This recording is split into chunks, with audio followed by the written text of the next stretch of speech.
So you have to find a way, find a way.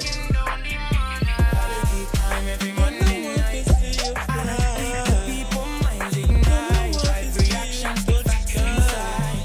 Rain You keep know the what to see you conversation bright. fly. Quality time every Monday night. From the Caribbean to Yeah. worldwide, I come You and know what to share. see you Interact with fly. everybody on the You street know what to tonight. see you touch sky.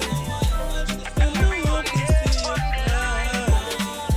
Ah, yeah. Quality time, quality. Rain keep the future bright. Come and share. Subscribe tonight. Real Entertainment Network worldwide. Quality time. Every Monday night,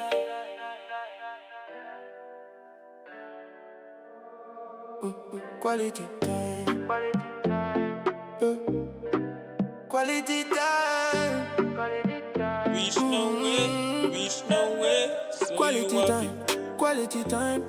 Every Monday, Them on the no want you line, reach on the line. nowhere, I don't reach bring the nowhere. facts So tonight, you have to facts find a tonight. So the way, people read find between a the way. lines. Red live.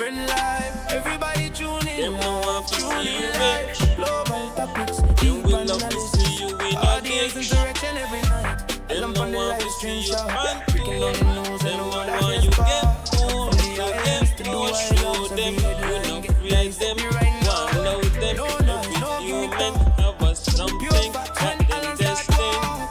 Economics, That politics is your too. destiny. Caribbean lens So on be the what you global ought to view. be.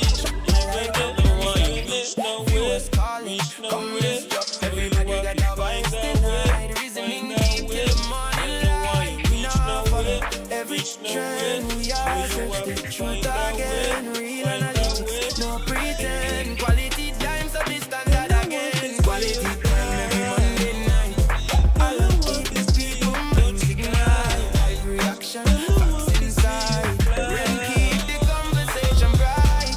Quality time every Yeah. Monday Bling bling, night. now me From call the it ping pong. Caribbean to Every song I worldwide, write, big I song. come and Every song I share. write, big Interact song. with Tell me everybody something, am on I the wrong? stream tonight. Them attacking war and trade. Believe I'll in break it myself, down to the truth get displayed. Stock nobody market above rising, myself. fall it really Energy, affect the small energy, man now. build When your the leaders energy. make Look, decisions, charity, Alan, what a watch sight it to close see, with what precision. a sight to Deep see. What a analysis colossal. every week. Working and Giving working and voices working to to the prosper. ones who see. What you gonna stop for? Audience Keep calling on from this right on the abroad. corner. Levis, St. Kitts, Hey, London Yard, make me wanna Florida, wear them. Jamaica to everybody Hey, looking for the delegate to them global fear them. view. Reason Hey, the people that is your destiny.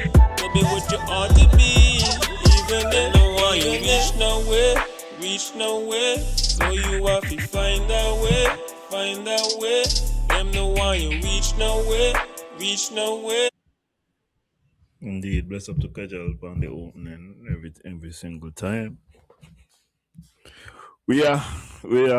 It's the fourth Monday in August 24th, 2026. And we are here for quality time on Real Entertainment Network. I'm gonna start off by telling you don't forget to like, share, and subscribe. And I appreciate those of you who comment and interact with the show. You just get the thing a little extra vibes. Everything that you do is appreciated, and I hope that you are entertained and informed. We're gonna get straight to it because I got a lot of things going on, and there's a lot of things we're gonna get to. Don't even know if we're gonna get to all, but we're gonna try to. The first thing that I'm gonna say is obviously the big story this week. It should really be the cost of living. But the big story this week, as far as I see what's going on, is the Mario Phillips situation. I would like to let you know I have seen discussion from the NRP side. I have seen discussion from the Concerned Citizens Movement side. I have seen discussion from the whatever Leon party name side. And so I am not gonna go in depth. I do not feel like I responsibly have enough information to comment on the story accurately. So I am going to stay out of this. I have guessed, I think correctly, where all of this came from, and I could kind of guess where it is going. However, without more information, I do not feel comfortable discussing this matter at this particular moment in time. Nika, come in. If you're not behave, if you ain't gonna behave, you come here. By me. So I do not feel comfortable enough speaking about the matter. Uh there are some things that I can say though. Well, one thing really. I saw today a letter that was leaked, and indeed the letter was a 3-page letter. However, this is not the letter to Mario. If you look at the letter was an internal department letter from the Department of Gender Affairs, from the assistant director to the director. Now, the number one rule for when a document leak from an organization is you have to look at who benefits from the leak to know who leaked the document. When you look at the document, it is not intended to do Mario any favors, and therefore you could know who leaked the document. Beyond that, as I say, I don't have enough information to speak properly about this matter, and in light of that, I will not be exposing myself, nor Real Entertainment Network, to any liability. So I gonna stick to what I know, and that is all I have on that particular aspect. We're gonna start off with the fact that Caribbean people are waking up. What is this going on here? First video we're gonna start off with is a video about Caribbean people waking up politically. We're going down Trinidad to our guy Ernesto Crook and see what he got to say with regards to this aspect. So let me talk about the awakening of Caribbean people politically. I actually thought that we had gotten past this problem in the Caribbean, but apparently not. So let me put it straight. I'm disappointed, but in a way, still not disappointed. I've been here time and time again telling people that what you have in the Caribbean region are not politicians. What you have is administrative people, landlords just dealing with plantations. Lo and behold, various WhatsApp messages about I'm unsubscribing because you're always lashing the politician that I voted for this and I voted for that. Listen, I don't care who people vote for. I'm speaking to the issue of education. What am I talking about? A number of these people would tell me that they don't have this, they don't have that, yet they want to defend a politician. Let me explain something to you about these politicians, if you don't know. These politicians, I say that they live on Mars Hill. Some of them have the biggest houses and drive the biggest cars. They can afford to because they're in a job and the bank will allow them to have those mortgages. That's number one. Number two, many of them are corrupt, very corrupt.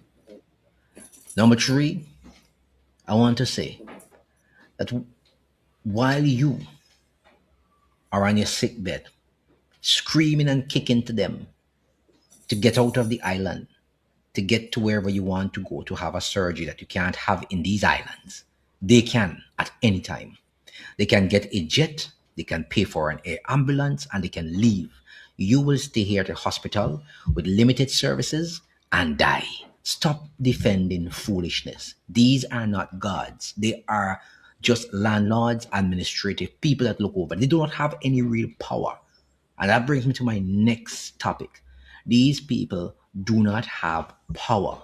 They have administrative control. You know what power is? Power is the United States of America, where Trump is today. Power is the UK. Power is Britain. Power is the European Union. You don't have power in the Caribbean, in these small islands. You have administrative control to do good or to do bad to people. And most of these politicians choose to do bad to people. That's what most of them do. They choose to do bad to people. There is no power. You have no military. Most of these islands, they don't have a central bank to print money endlessly. That's when you have power. You don't have any power here. You have no submarines. You have no navy. You have no air force. You have some small boats running up and down saying it's coast guard. Some of them look like pirogue more than anything. If you really think about what has happened in the Caribbean, and I've been saying some of these same things when reporters want to go to Dr. Joe and talk about, well, how you gonna stand up to the United States of America? With what? With what? When you look at the defense force is used more against local people than for the purpose that they were created, which is to protect the countries from external threats. And it is more defense force people that be used to do stop and search than for the purpose that they are created. Ain't gonna military. I think it's a couple of weeks ago I say, why don't they take these people who in the defense force and just fold them into the police? Ain't make any sense. All of this is ceremonial at this particular moment in time. And what I'm saying is it need to be something that is actually beneficial to the people. Rather than for us to go ceremonial military, it better all of them be police officers who could contribute in that manner. But that's just me. Else. You really don't have anything in the region to talk about power. There is no prime minister in this region that has power. They have administrative control. And they can either do good or they can do bad. Stop supporting foolishness. If you want to unsubscribe because I talk about these people, unsubscribe. It doesn't matter to me. It really does not matter to me. Truth hurts. And people have to stop putting their lives on the line for these people that they call politicians in the Caribbean. If you ask some people what have these politicians done for them in the last 5 years and one term, nothing. They're still at the same place. The policies that these politicians have enacted have not made their lives any better, some for the worst, and yet they're cursing you about a politician. I mean, get over it. I thought we were long past that thing in the Caribbean. I am so disappointed. I actually thought that we were long past that issue. Why is it so hard for people to understand? These people drink caviar and they eat caviar and they drink champagne. You drink lime squash. While it is healthy, I'm just saying to you that you can't afford what they afford and you're not going to get to that level because their policies don't allow you to get to that level. Most of them would have policies that allow you to remain poor so that you'll be subservient to them and keep on voting for them over and over and over and over again. If you realize there was this politician we used to see in his kitchen, and I always used to be amazed that we used to see in his kitchen because I'm like, that's marble. I mean, I don't see some like faux marble, but that's actual marble. And I don't know how you're gonna be able to maintain the charade that you're a man of the people. You're just like us. When everything that you have is costing thousands of dollars, man. Your outfit when you go out, sing it sexy, um, is like $10,000 is like some like minimum wage for some people for the entire year. And I just kind of realized we don't see the kitchen anymore. But anyway, And I'm saying it again. These people can leave at will. They can fly out at any moment. You can't. You have to go into the hospital that they feel to make into something enough that you can have a proper surgery and live, not just go in and die, because most of the hospitals in the region, they call them a morgue because you don't get any proper service. be so. Fight for what is right and stop fighting for these people who cares nothing about you. They care nothing about you except themselves. I will also say I could recall I had a topic some months ago where I was like, should you be loyal to politicians? What really does that look like? Should this be a forever thing? Should you be more pragmatic? People, people like to say some people are flip flops, but in the game of politics, it's not about um being undyingly loyal to any particular politician. You got to choose to do things that are best for you ultimately at the end of the day. Vote for your pocket, vote for the future that it look the brightest in your estimation, the future that aligns with the things that you have in your heart, that the way how you want the future to be. Hence why I say, not just to the party in power, but to opposition seeking to get into power, your goal and your objective should be to give the people a vision that they could buy into. If you can't do that, if the goal at the end of the day is cussing, I'm not gonna be on that train. And you can unsubscribe all you want. It matters me not. It really matters me not. I will continue. I recognize that people do not want to live in the real world. I recognize that people do not want to live in the real world. People want harem, scare 'em fairy tales. That's what people want. I've recognized it. People want fairy tales. They do not want to live in the real world. And that is a sad thing that is happening to the Caribbean. Take it easy, man. Take care. And he had a part two. He had a part two. So we're going straight to the part two. Well, Caribbean people have been talking out, and I'm very happy about the persons on this channel who have learned a lot and who are very brave, as some people say, to speak their mind as to what they think is going on in the region. I will continue to do this work because I've gotten calls from people in high offices and it's like, why are you hating on politicians? We're not hating on politicians. We are telling them what we think about the region, how we think things should go. And the citizens, we have a right to do that. But you see, that is the problem. But I was going through the comments because the people say the comments section is where all Tabank and the Bacchanal is.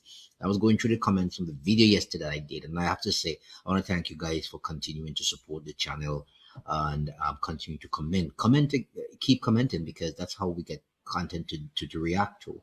The Caribbean, somebody says the Caribbean is still mentally enslaved and it's hard for anyone to free their mind. That person got about 13 likes on that. That is out for many one people. I think out of many one people, somebody there on YouTube. And then Snap692 said, you are absolutely right. No military, nothing. The only countries that have armies, our leaders distance themselves from them at the request of the US. That person got 10 likes. And then you had Tyranoflex, who says, thank you for speaking it out. All politicians and prime ministers are puppets in the real power. And most persons agreed. And even one person here said, true word about real power versus administrative control. Just as in Africa in the past, any politician's attempts to stand up to the countries with real power is eliminated or sabotaged and replaced. Somebody says, when I looked, this is Randy Francis says, when I look around the Caribbean, some of these so called governments or leaders are not politicians. They're farmers or in a coconut farm or a banana plantation. And we are the laborers with zero power. They don't even know what they're doing. They're taking instructions from elsewhere, listening to everything they hear on TV, then coming back to us with the same nonsense. That's what he was saying. And he said the sad part is that we are so gullible. Every 5 years, we line up and we do the same thing all over again. Now, I'm not Part of the goal of this is to show you, as I've been saying, there are people who you don't know who are thinking the same things that widows be saying. Every 5 years, same set of nonsense. But the fact that people are waking up to this is very encouraging, because the first way that you are able to change your situation is to become aware of what your situation is. And then now you could start to reach out to one another and farm communities and start to build strategies in order to counteract the situation that you are in. This is why community building is very important. advocating that people don't vote. If they wish to vote, that's your democratic right so to do, or the so called democracy. But you are very correct. The sad part is that people line up every 5 years to put these people back into office. Nothing they do in a 5 year. Sometimes they use their administrative control to pressure you to take away things from somebody, they dismiss somebody from a job. If they can't get to you, they look for a family member to crush. It is terrible what they do. And I agree with this comment so much. And one of the things that somebody said here is that we are the ones that vote them back into office all the time. We are the ones that allow them to get away with this. And it is true. If we don't speak up, and what I do is part of speaking up, if you don't speak up, then they're going to continue doing what they're doing. Sometimes when you speak up, they hate you. And the problem I have, as I said, with some people is that when you speak about these things that needs correcting, and I agree with everybody who said, look, we allow them to be doing all of this because we vote them in and we can vote them out. But some people get so attached to politicians as if they're gods and saviors that they don't want to vote them out. And even when you talk about them, they get angry. And there was something here from someone in Dominica. I think some, well, most persons said that they want to unsubscribe, that's their business. And I'm that's well. Let me go. The people love fairy tale entertainment. When you get serious, everyone is offended. Let them stay offended. That's according to ASC 350. But there is someone from Dominica who said something. I think it was April Birmingham says, "Oh, Ernesto, I am so glad you are absolutely right.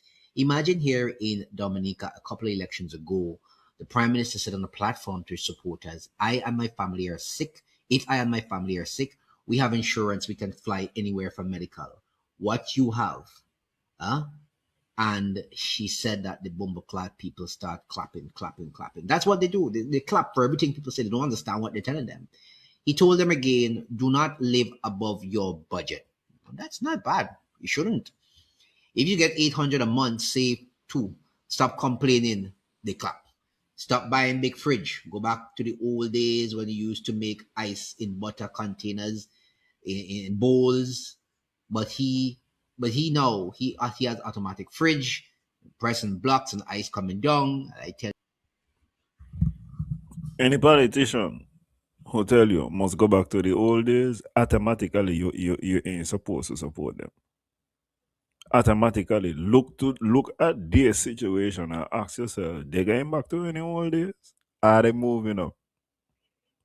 The first thing you will usually look at in order to see what is taking place is their vehicle. Look at that, for example.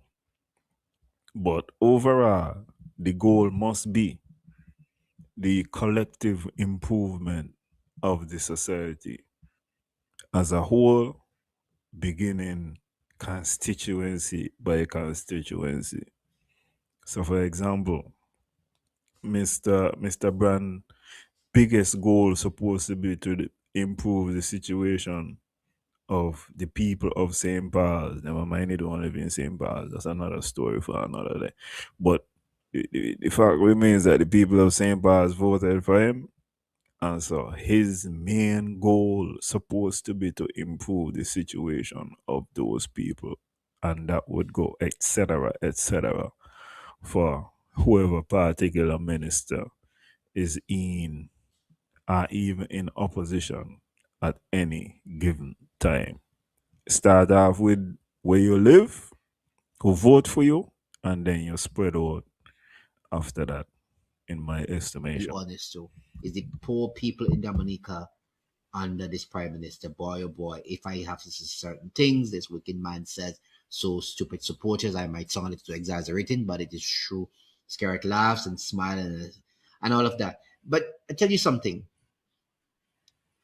I understand what this person is saying because I've seen it in different Caribbean countries. Politicians talk a lot of rubbish on the stage, talk a lot of rubbish, and people clap. I don't think people understand because some of them use very big words that you don't understand.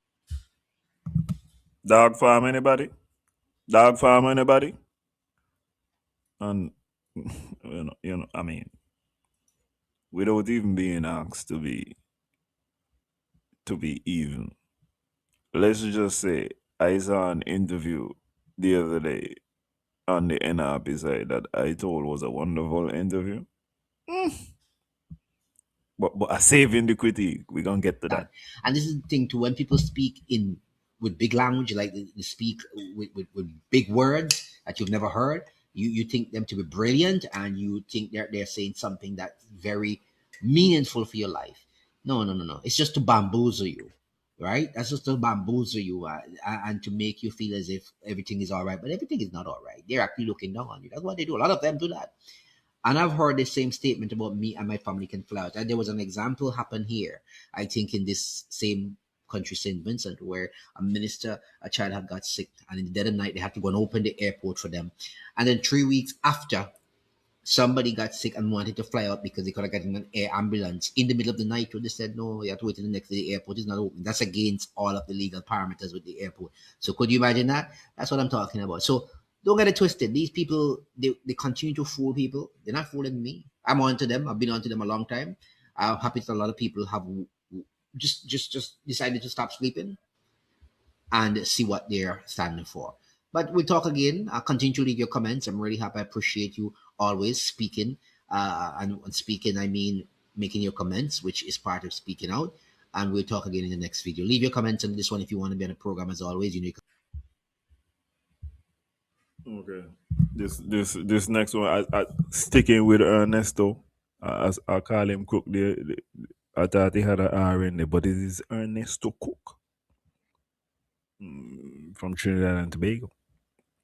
He got to have some kind of Trinidad and Tobago roots. You hear the singing when he's speaking.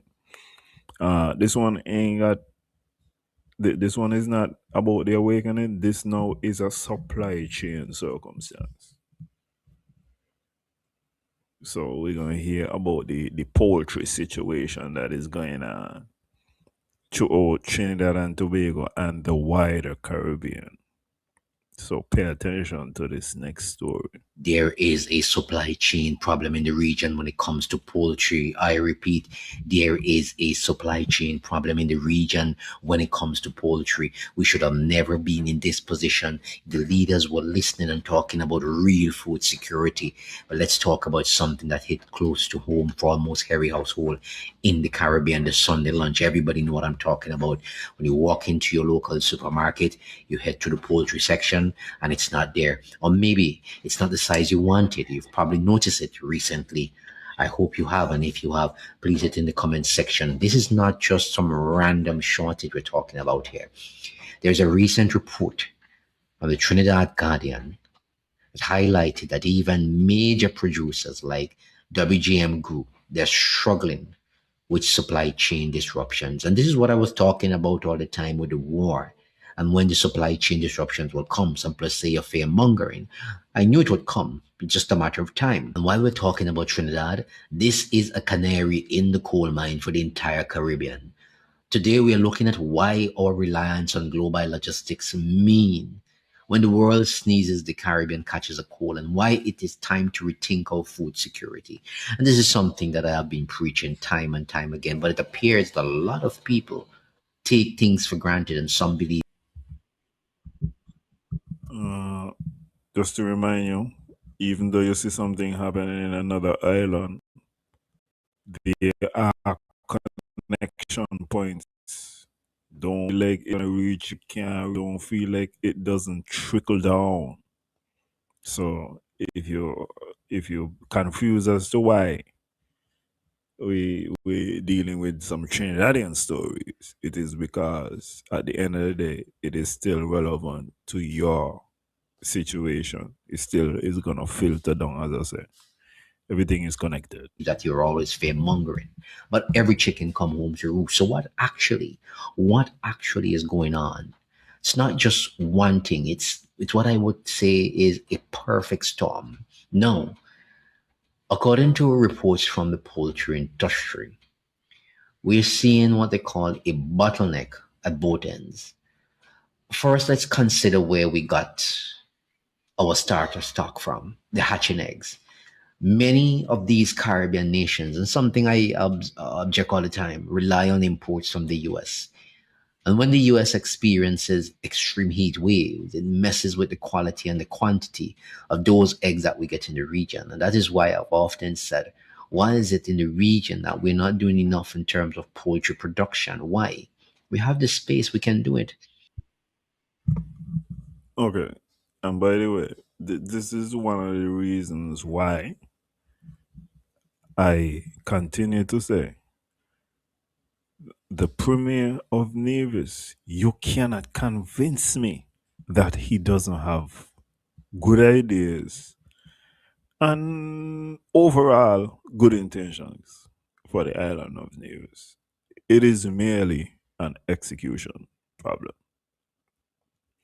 The poultry farm or the poultry production that has been touted for many years, if you continue to pay attention to the story, you will see that had that gotten underway and had we been serious about putting this together for a longer time, very similar to the hospital expansion, it would have been very timely and very beneficial overall to the people of Nevis. And so this is why I continue to say it's not that there are no ideas, it's merely an execution problem with regards to some of those ideas. In particular, major capital projects. We used to do it back in the 60s and 70s. We had yard fowls, we had a lot of things. Then there is the shipping factor. We live in an interconnected world where just in time delivery is the standard thing now. But when sea freight schedule get erratic like they're doing now due to the global fuel cost and the port congestions that are happening or labor issues, these shipments do not arrive on time. And I want to talk about the issue of diesel very soon in the next video because the electricity supply in the region will go bonkers just now, right? You add local heat stress, which affects how quickly our own birds grow, and suddenly you have what you call a supply gap. It's not that the chicken doesn't exist. It's the rhythm of the supply chain that has been broken, and that is something that I talk about all the time. Now you might say, that's just Trinidad. But let's be real. Most of the Caribbean share the same logistical blueprint. We are island nations who rely heavily on imports for feed, generic stock, and for the technology to keep the poultry farms running. Now, when you have this global shipping prices spiking all the time, that's happening like now, or when the climate change impacts production in major exporting countries, well, then you get to see the big picture of what I'm talking about. Every single island feels it. We do not have the luxury of trucking supplies across a continent if a port closes like the US. You can go from New York to California. You can truck things across there. We are the mercy of international trade routes. So whether you are in Barbados, in Jamaica, or St. Vincent, the reality is that our food system are tied to a global supply chain that is increasingly fragile and falling apart. And when one link breaks, Like we are seeing with the hatching of eggs, the ripple effect hits the entire archipelago. And that is what is happening now. And this brings us to the And so that goes to highlight the activity that we have in the islands. And this is why what happens in one is likely to reach the others. Because as he explained, we share the same logistics hubs. Uh, in other words, Chop in Singis and Nevis alone, depending on Chapical. Chapical sending the boats all over the Caribbean. And when the stocks are low in in the United States, it affects all of us equally. Another thing I wanted to add to the story is you also have to look at agriculture stories, even if it's the farming aspect, even if you don't eat chicken and them kind of things. You have to look at it from the with the perspective in mind also of the super El Nino that we I have been trying to introduce people to. So understanding that the Leeward Islands right now very dry, whereas the Windward Islands extra wet. So you gotta bear all of these things in mind when you're looking at what is taking place overall. uncomfortable question. How sustainable is this really?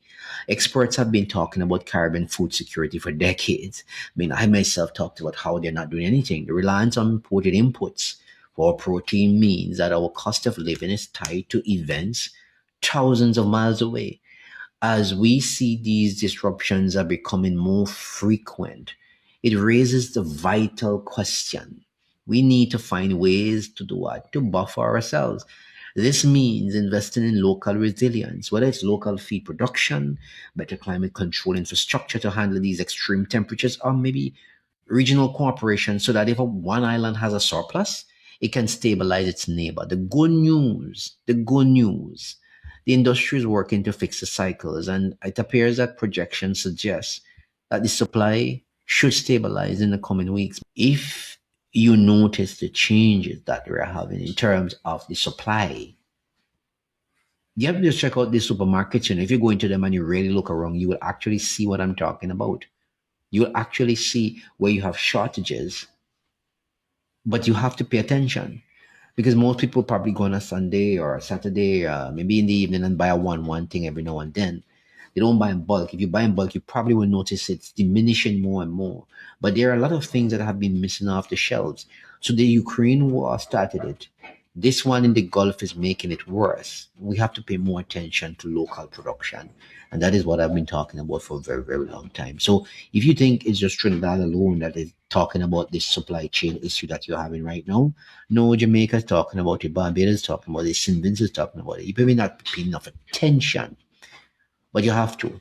And that is why I've been always advocating for people to do a little thing around the yard just in case of what we're facing right now. But anyway, we'll talk again in the next video. Take Okay, really and truly, make us stick with the rhythm, and because we got another agriculture video. And by the way, if you are an agriculture minister, if you're working in the Ministry of Agriculture, it's gonna be a very challenging time, and you have to be able to come up with solutions in order to rectify, in order to alleviate some of the stress that is gonna be put upon you. As I said, factoring in the super El Nino with the shortages. This next one is a shortage with regards to fertilizer. So let me see what's going on. This now more is the farming aspect. The next thing I'm gonna tell you, make sure you get a Rasta friend in your life and don't disrespect the Rasta people because they definitely they don't start to plan food. If you ain't a banky, you better try to get to know banky and what banky does deal with. It's important. Fertilizer prices could stay high through 2028. And I repeat, fertilizer prices could stay high through 2028. This is something very important for me. And I think those of you who are in farming should pay attention. Farmers may be forced to deal with higher fertilizer costs for several more years.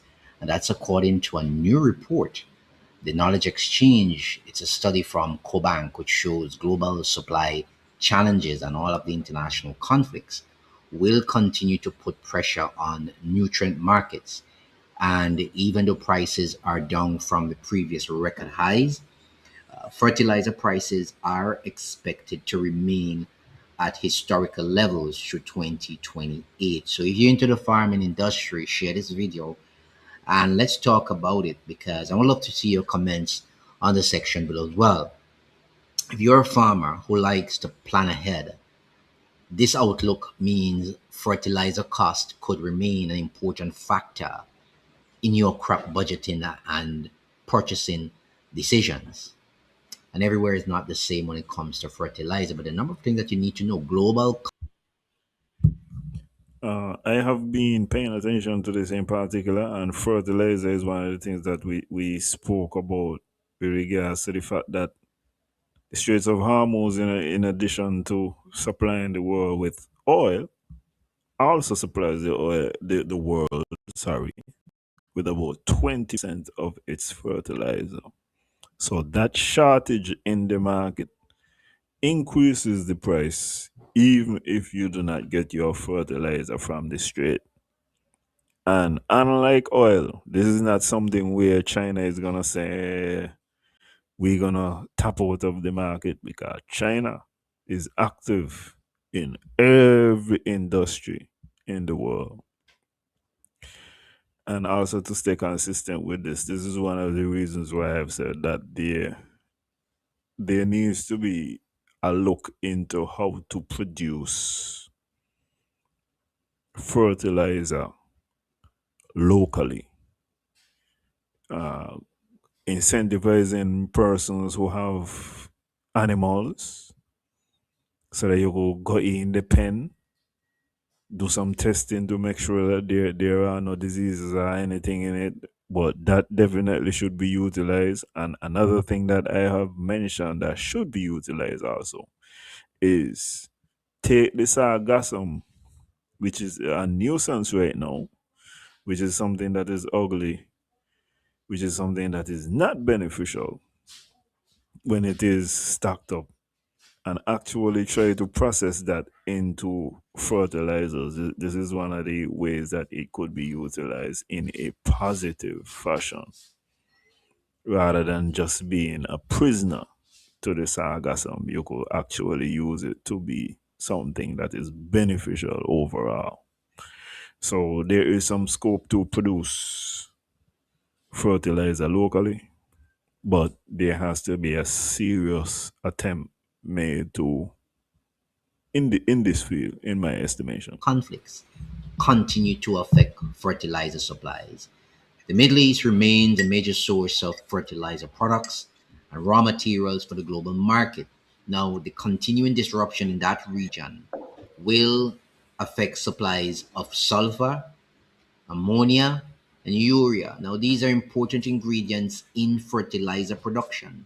Also, reduced production capacity and transportation challenges are raising concerns about how much fertilizer will be available in the coming years. This is very, very interesting. And those, like I said, in the farming community should pay attention to all of this. Now, the ripple effect of the Middle East conflict, compounded with tight supplies, will create higher fertilizer prices and complicate sourcing well into 2027 and beyond. And that's from Jackie Fatka, who is a farm supply and biofuels economist with Cobank. And she stated that. And this is very, very important. Now, Fatka said farmers and other buyers are already responding to higher prices by changing when and how much fertilizer they purchase. Now, the issue of availability and affordability concerns have already triggered demand destruction and deferral. That is making the price outlook increasingly difficult to predict. So this is going to put even more pressure. Now this is going to hit down to the housewife, because look, people buy grains, they do their own milling, people want production food, they want, I mean, feeding your own family becomes an issue here. And she adds that a recovery will depend on greater stability in the Middle East, lower sulfur prices, and changes in global fertilizer demand. Now, farmers look for ways all the time to stretch fertilizer dollars. Many farmers continue to apply nutrients because maintaining crop yields remains a priority for them. But rather than make across the board cuts, gurus we are seeing are increasingly turning to tools that can help them use fertilizer more efficiently. And so there are a few practices like soil testing to better understand the nutrient needs, variable rate applications to adjust fertilizer based on field conditions. There's the precision nutrient management to improve the efficiency and to reduce waste. I think that these uses of technology to make the use of fertilizer more efficient definitely are things that have to be looked at. Each individual plot of land has different nutrient requirements, and then not only that, each different crop also has different requirements. So if you could understand your soil better rather than just pouring on all these fertilizers, I think that would definitely be a step in the right direction for agriculture in the Caribbean. Some farmers are already reducing the phosphate and potassium applications while maintaining the nitrogen use, right? However, most of the experts caution that cutting nutrient applications for too long could eventually affect the soil fertility and the crop performance. So that is something that you have to pay attention to. But fertilizer purchases could shift to spring. And if prices remain elevated heading into future growing seasons, well, they're saying that farmers may decide to delay fertilizer purchases or move more of their applications to spring really, and this could create additional challenges for agricultural retailers, cooperatives, particularly if more farmers are trying to secure the same fertilizer amount at the same time. Now, the timing of your purchase could become another important management decision if you weigh or as you weigh prices against the possibility of future market changes. But for now, the fertilizer market will remain closely tied to global trade production and the capacity and the stability in major supply regions around the world. This is very, very important, not only for those in the production, but for those in the kitchen as well. But we'll talk about that. Okay, so we're done with my guy Ernesto Cook. Feel like he gave me a lot this week. We're going to Jamaica now.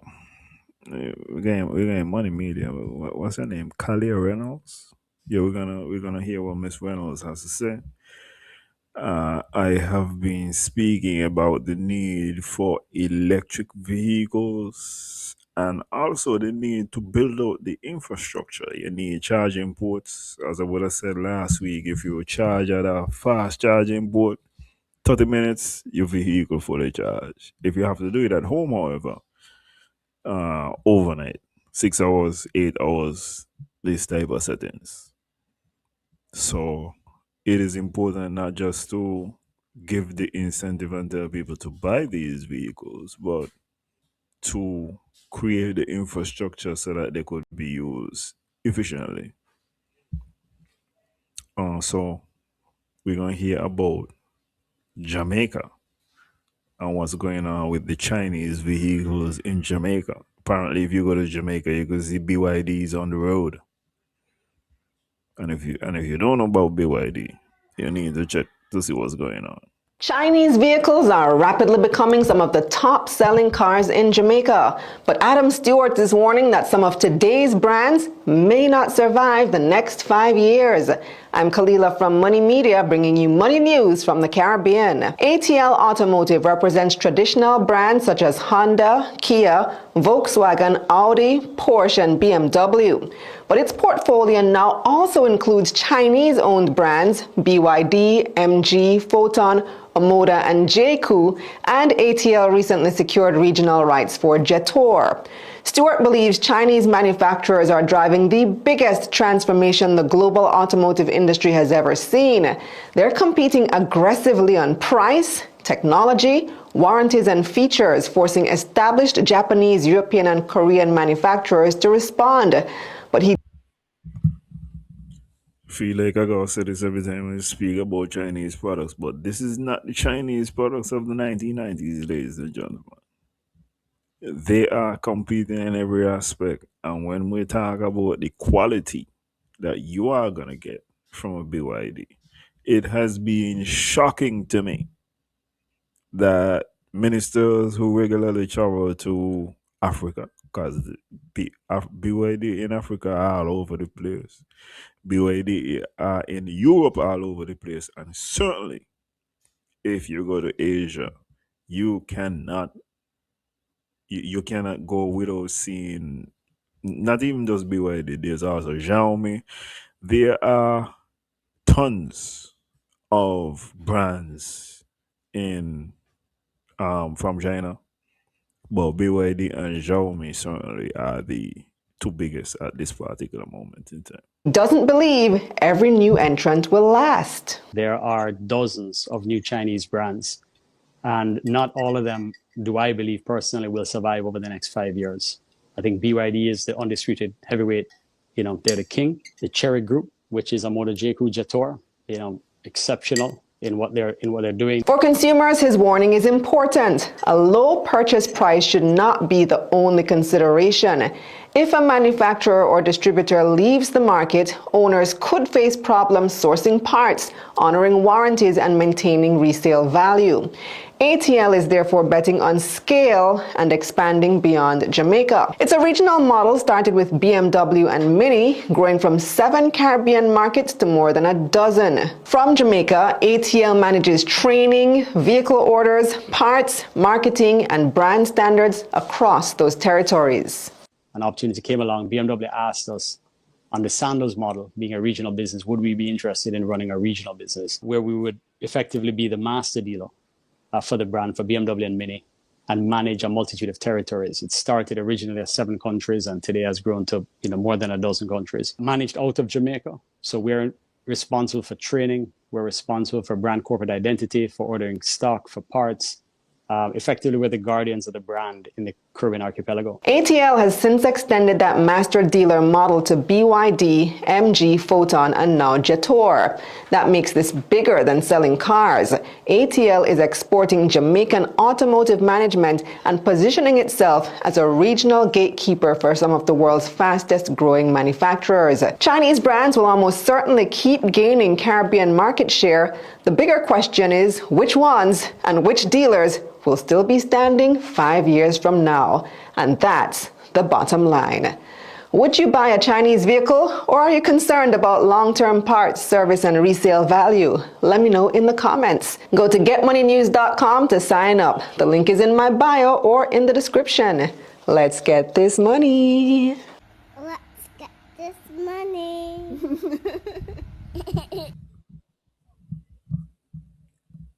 I don't even look at it as whether or not you would buy a Chinese one.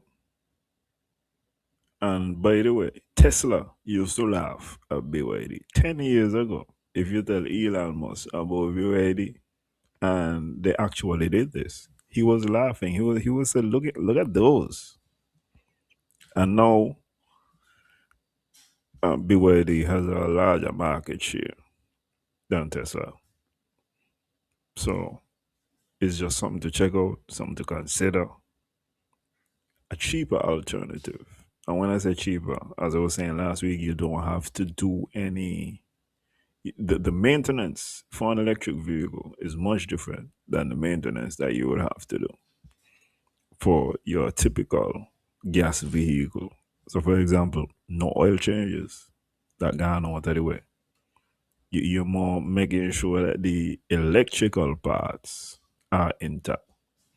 So you're saving money not just in your consumption of power, but in your maintenance of the vehicle as well.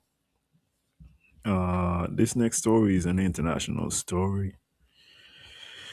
This concerns AI, and this is gonna be able to help people. If you ever just get fooled and you just wanna know that they real, this next story is something to help you to pick up on some of the subtle hints to determine if people are just trying to get in your pocket, if what you are looking at is actually a real video. Call it AI fake. So that's the label I put on it. Cruise tourism stakeholders on St. Kitts are marking the attainment of 1 million cruise passenger visits since recovery efforts started after the COVID-19 pandemic. According to postings of the Ministry of Tourism, the different achievement women, is different names, very similar transformations. You check the comments. People are asking the same question over and over. How did these women do it? TikTok is full of videos like these. Before and after, new body, new routine. Many of them reach huge audiences. Some tell real stories, some have been manipulated by artificial intelligence, some are trying to sell you something. And it's becoming increasingly difficult to tell which is which. So we dug into one of TikTok's most viral weight loss trends. We checked the accounts and followed the videos back to their sources. The deeper we looked, the stranger it got. Let me explain. We documented at least 11 TikTok accounts, with transformation videos connected to one app called Her75. Some accounts mentioned Her75 in their bio, others pointed to it in their comments, hashtags, or caption. In the examples we reviewed, we didn't find clear advertising labels. Several details stood out. 6 of the accounts we documented began posting on the same visible date, June 1st. And look what happens when we line up the videos. The faces are different, the outfits are different, but the body position, the head movement, the framing, they all move in sync. And once you spot the pattern, the little details start jumping out at you. Here, the hand moves as if it's fixing a color, except there isn't any color. And here, the hand kind of gives up halfway through and turns into a blur. Could it be that instead of separate transformations, these videos are generated by artificial intelligence? What I suspect is that someone has taken original content of this format of someone showing their weight loss journey and has then taken that original video and then used what's called a style transfer approach to generative video, where they ask for new avatars of different ethnicities, different backgrounds, different appearances. We tested a range of AI detection tools to see whether the clips had been generated with AI. But the results were mixed and far from conclusive. Different detectors often gave different answers. But the face swaps and the visual glitches are hard to ignore. Everything points to AI manipulation.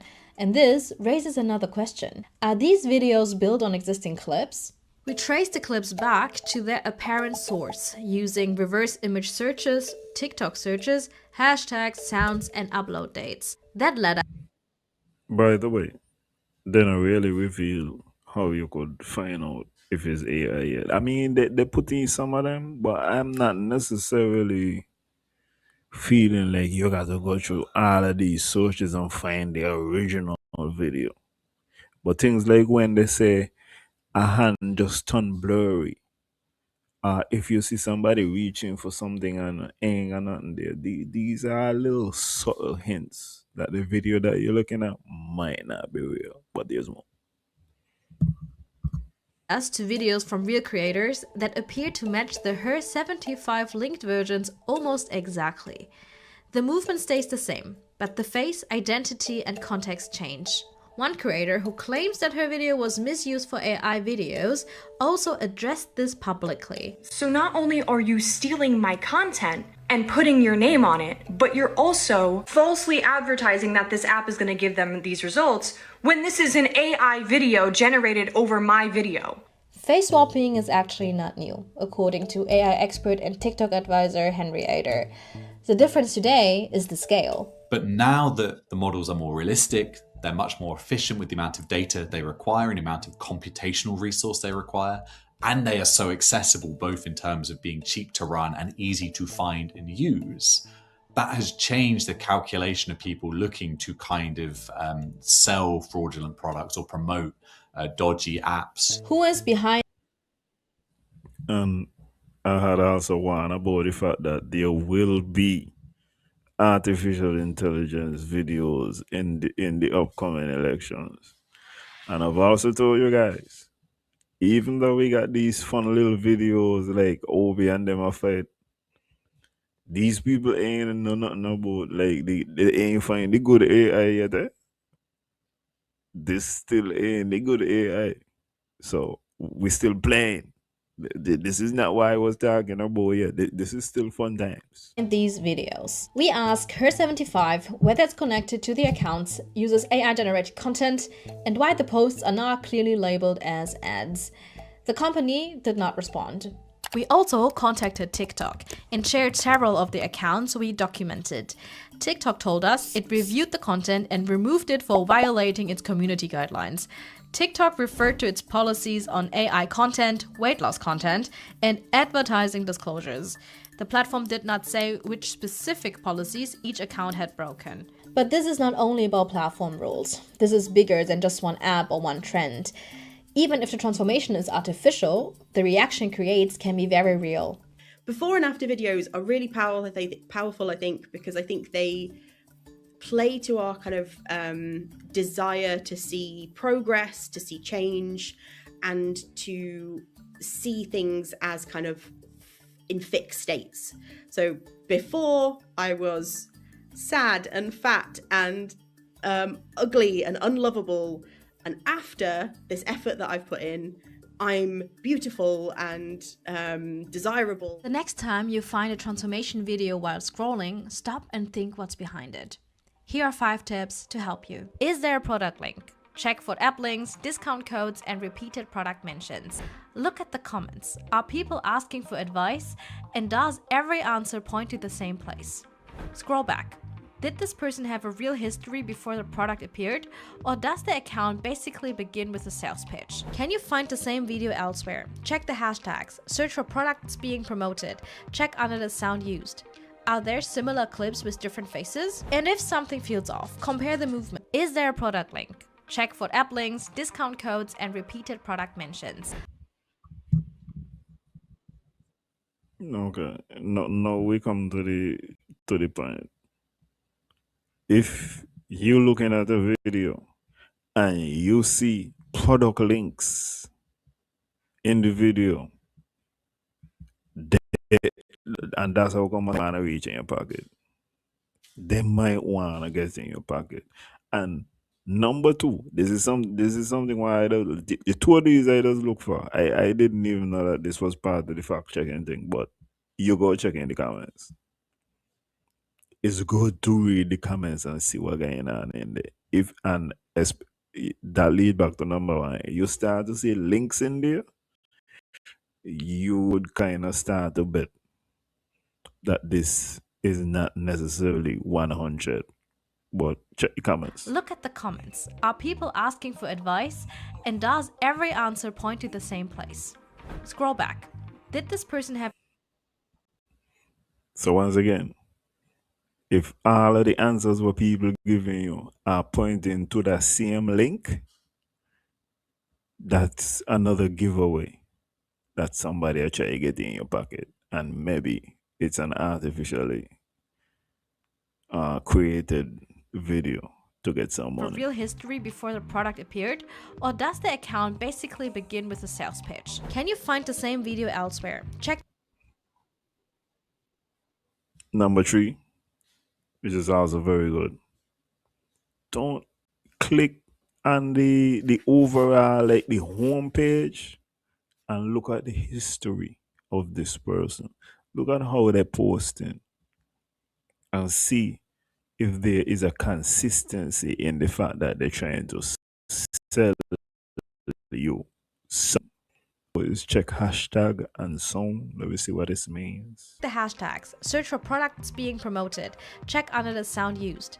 Are there similar clips with different faces? And if something feels off, compare the movements and the background, not just the face. Same pose, same timing, same video with another identity, that's a red flag. So the question is not just, is this AI? It is, who wants my trust and where do they want me to click next? Okay. Similar to the principles of if there is a leak, you got to look at where is this coming from and who is gonna benefit from this exactly. I'm heading into the last two set of topics, really and truly. We're gonna be taking on the tourism, and then after that, I'm gonna be ending off with the speaker. But let me go to tourism first. Let me deal with Marsha first. Cruise tourism stakeholders on St. Kitts are marking the attainment of 1 million cruise passenger visits since recovery efforts started after the COVID-19 pandemic. According to postings of the Ministry of Tourism, the achievement is being described as a demonstration of renewed confidence through enhanced visitor experiences. Minister of Tourism Marsha Henderson is quoted as saying, quote, "This is not the first time St. Kitts has welcomed 1 million cruise passengers, but what makes this moment significant is what that number represents.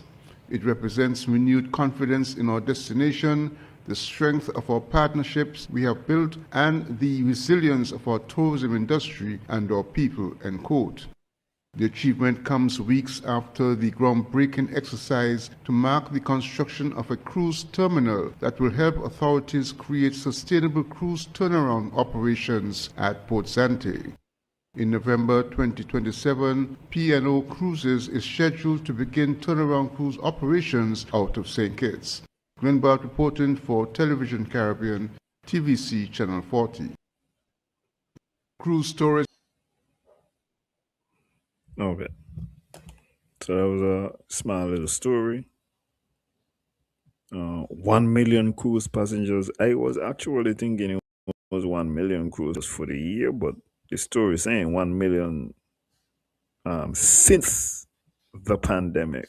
So I was kind of confused. I guess I get a little confirmation as to what I mean by that. But what this next video, because I've been trying to think about how are we able to measure the economic impact of the fact that there are 1 million people who have visited the Federation. How does one go about saying, well, this is the amount of jobs that were created, this is the amount of money that was made, etc., etc.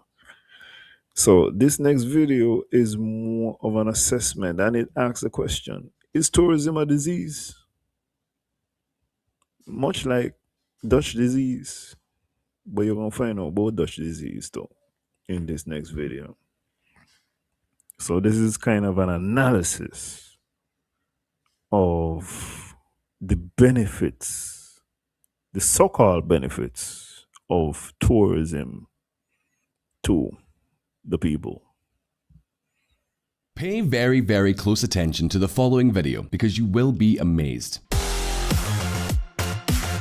What you are seeing right now is how a group of people, young people, from a political group in Spain are destroying and vandalizing cars in the middle of the street. They are smashing the windows, slashing the tires, and even drawing graffiti on the bodywork. I repeat, they are young people who belong to a legal political organization in Spain who are destroying private cars without anyone stopping them. But do you want to know the very worst part of it? The worst thing is that this video was uploaded by the same political organization on social media platforms. They were proud of what they had done, and their goal was to convey the following message.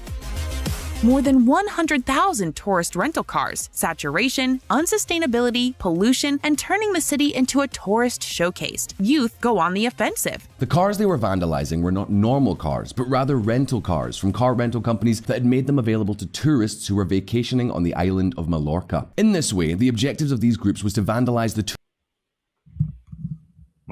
my Hispanic wife will not allow me to just let him mess up that name like that. The name is Majorca. Wonderful island off the coast, off the east coast, actually, of Spain. This is the island that Rafael Nadal comes from, actually. Tourist cars to make the rental companies suffer and to use vandalism to try and scare tourists away so they would never come back. However, why would a group of young people from Palma de Mallorca, a place that survives on tourism, want to scare off tourists? It's unlikely that their parents, their friends, or they themselves could have a job thanks to the tourists who come to the island and spend their money there. So what kind of brainless person would bite the hand that feeds them? Well, regardless of whether these young people have more or less brain power, the truth is that there are good reasons to think that tourism could be much more harmful to some countries than it may seem at first glance. For example, look at this map. This map represents the Pause it so you could see the map a little bit. And you could see also what the heading is: GDP volume per capita. I forget PPS per something. But anyway, he's gonna explain it. He no boy economics more than me. relative wealth of each European country in 2021. As you can see, the countries where tourism is more present, such as Portugal, Spain, Italy, and Greece, are also among the poorest countries. In a way, it's as if tourism is condemning these regions to poverty, and in some ways, this could make a lot of sense. If you think about it, in general, the type of jobs created by tourism are low-paying, low-skilled jobs with very little room for innovation. For instance, Going back to the question that I said would be asked in this video, is tourism a disease? And my first submission to you, as he's saying, is tourism does not create high-skilled jobs. Low-skilled, low-wage jobs for the most part. I'm not saying that nobody makes money. I'm saying generally, for the most part, I could tell you the department, for example, down in a Four Seasons to go to ask about this, but that's another story for another day. But generally, for the most part, you are not creating high skilled, high wage jobs, and you are not engaging in something that is going to bring a lot of innovation. If I was to offer a negative of the Destiny Project, this is one of the things that I have said. It seems like tourism with extra steps. Whereas there are other more high skilled things, high paying things, and things that could bring more innovation to the island over on the south coast with a little bit more imagination. And I have also offered some suggestions. So it's not to say that I just hear Destiny. Talking about waiters, bricklayers who build the hotels, and receptionists, that kind of thing. And keep in mind, it is not that working in these professions is less respectable or less dignified, but what can I say? Everything indicates that if a country wants to prosper, it needs more engineers, more scientists, and less personnel dedicated to tourism. In any case, the apparent problems that tourism have are not only in the labour field, far from it. The truth is that not more liars, more engineers, more scientists. That's the field that you got to go into in order to have a more prosperous nation, according to the economists. that mass tourism could have much bigger issues than that alone. Balearic Islands cannot guarantee drinking water supply for all islands in summer.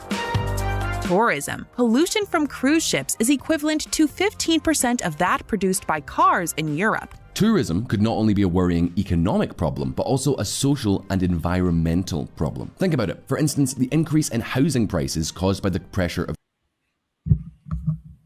So just let the first video that I saw, well, the video before this was touting the expansion of cruise tourism, and you see one of the things that you have to pay for when you have cruise tourism is that it is essentially 15% more polluting than driving your vehicle. And driving your vehicle, you better believe, is polluting. Tourism, gridlocked roadways, the wear and tear of natural sites, and even depletion of basic things such as drinking water. Be that as it may, and in view of all this, we should consider a few questions. Is there any truth in the idea that tourism is actually a really bad activity for a country's economy? Should tourist countries start restricting the massive influx of tourists? Or perhaps there is a lot more to this story? Well, today on Visual Economic, we will answer all of these questions. So, let's get cracking.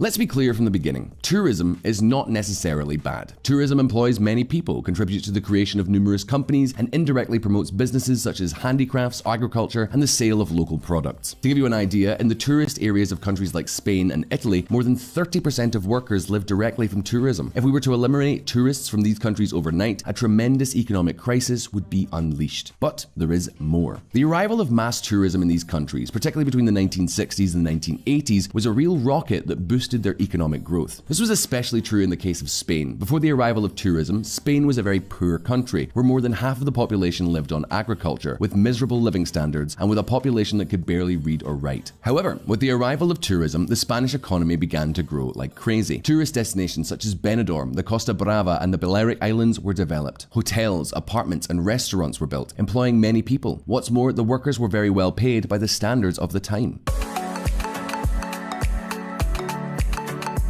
This model of economic growth did not require workers to go to university, nor did it require the state or international investors to spend huge amounts of money to develop the country. No, rather, tourism was a kind of unexpected gift that multiplied the welfare of Spaniards. If Spain is a developed country today, it is largely due to the explosion of tourism. Now then, the problem of tourism, the basic debate, is not whether or not it is bad in and of itself. Really, and just like the destiny thing you could see here, it's not necessarily that tourism by itself is a bad thing. You could see, as he's saying, that it was used to transform Spain into a richer country, moving from an agrarian society to one where tourism is is more beneficial for the people. So it's not 100% saying that tourism is a bad thing.